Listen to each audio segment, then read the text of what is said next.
مکہ میں جس وقت حضور پیدا ہوئے تھے کون لوگ تھے؟ کفار و مشرکین تھے کہ سب ایمان والے تھے؟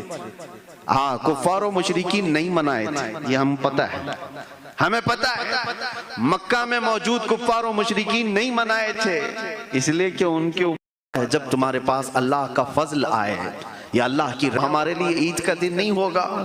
قرآن پاک میں اللہ تعالیٰ نے عیسیٰ علیہ السلام کے زمانے کا ایک ذکر فرمایا۔ عیسیٰ علیہ السلام اپنی امت کے لیے دعائیں کر رہے ہیں، ربنا انزل علینا مائدۃ من السماء تکون لنا عیدا لاولنا وآخرنا وآیۃ منک وارزقنا وانت خیر الرازقین۔ عیسیٰ علیہ السلام کیا دعا کر رہے ہیں؟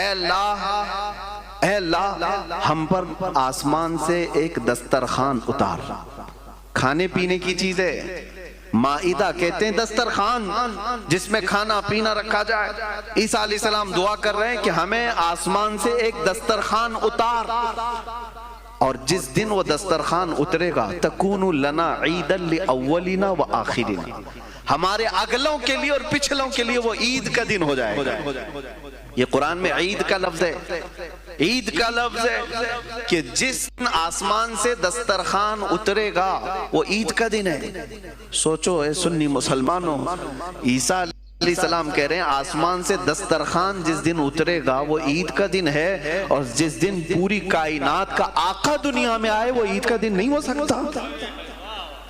جس کے صدقے میں پوری دنیا کو کھانے نعمت ملتا ہو، اس کے آنے پر کیا وہ عید کا دن نہیں ہو سکتا؟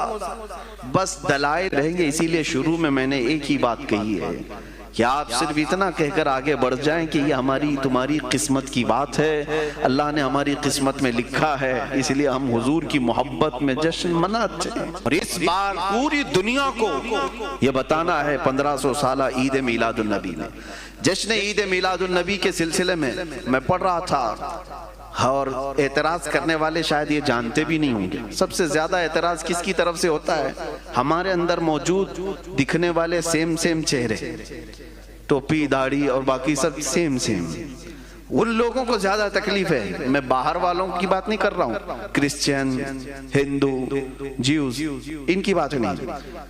جماعت کے اندر دکھنے والے سیم چہرے، وہ اپنا نام کچھ بھی رکھتے ہوں، کوئی بھی نام، دیوبندی، اہل حدیث، کسی بھی طرح کے نام سے ہوں، اگر ان کو اعتراض ہے، وہ بھی جس امام کو سب سے زیادہ فالو کرتے ہیں، آپ کو میں بتاؤں، شیخ ابن تیمیہ، کتاب ہے ابن تیمیہ کی اقتضاء الصراط المستقیم، کتاب ابن تیمیہ کی ہے۔ مجھے حیرت ہو رہی ہے، ابن تیمیہ اپنی کتاب میں یہ لکھ، یہ کون کہہ رہا ہے؟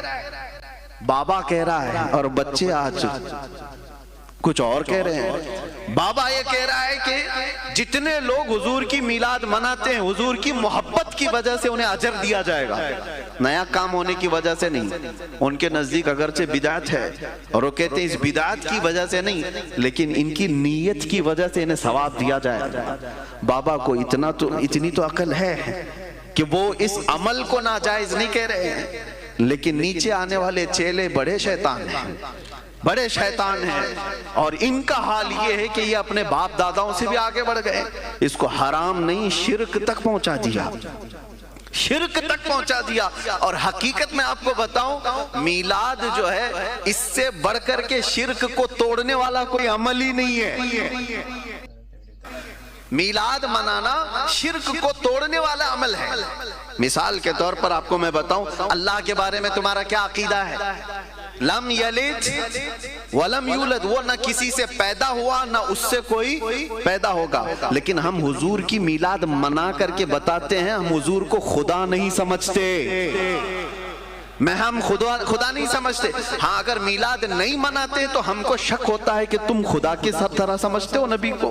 مناؤ تو کبھی کہ حضور بھی پیدا ہوئے تھے، یہ بتاؤ دنیا کو کہ ہمارا نبی کے بارے میں عقیدہ یہ ہے کہ وہ پیدا ہوئے تھے، اور خدا کے بارے میں عقیدہ یہ ہے کہ وہ کبھی پیدا نہیں ہوا۔ جی ماشاءاللہ، الحمدللہ، کتنے بہترین انداز کے ساتھ مفتی صاحب نے ہمیں یہ بیان سنایا۔ انشاءاللہ اگلا آپ کا اچھا رسپانس رہا تو پارٹ 2 بھی جلدی لے کر آؤں گا۔ ویڈیو تک دیکھنے آپ لوگوں کا بہت بہت شکریہ، دل سے شکریہ، دعاؤں کی گزارش۔ السلام علیکم ورحمۃ اللہ وبرکاتہ۔ ملتے ہیں انشاءاللہ نئی ویڈیو کے ساتھ، تب تک کے لیے اللہ حافظ۔